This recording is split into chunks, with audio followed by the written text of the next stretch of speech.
by Stanley Anderson. Lord, give us strength to resist fleeting cravings, wisdom to recognize false invitations, and hearts anchored in your word. Amen. Amen. Please be seated.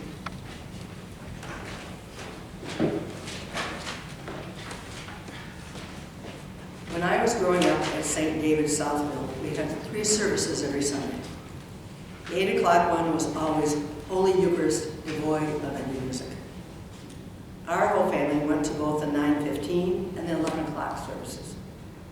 If it was the first Sunday of the month, Holy Eucharist was celebrated, and the youth choir stayed for the whole 9:15 service. Because we had heard the sermon, my sisters and I were allowed by our parents to help in the nursery during the later service. On morning prayer Sundays, however, we left partway through for Sunday school and were required by our parents to go back into the later service so we could be enlightened by the sermon. Seeing as Lent is a time of confession, I will freely admit to you that I enjoyed working in the nursery much more than going back into a service just to hear a sermon. Perhaps because of this childhood trauma, sermons have never been my favorite part of a service. I have matured since my early church days and strive to be attentive to gain new insights from preachers. One way that makes it easier for me is to have the main message distilled into a few concise concluding statements or suggestions for action.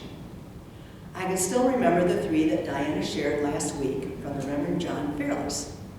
1, listen. 2, discern who you're listening to.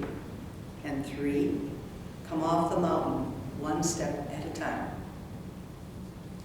The Reverend Fairless again provides 3 suggestions for the first Sunday of Lent.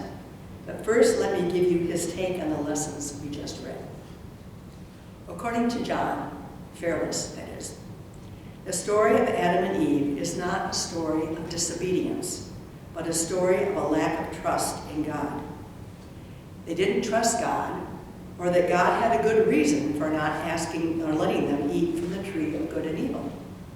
They placed their trust instead in the lie of the serpent, at his suggestion that God was withholding something from them.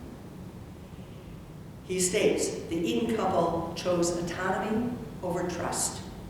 Sin appears as broken trust, disordered desire, and rupture of innocence. It begins by trusting the wrong voice. Psalm 32 illustrates the burden of unconfessed sin and mercy.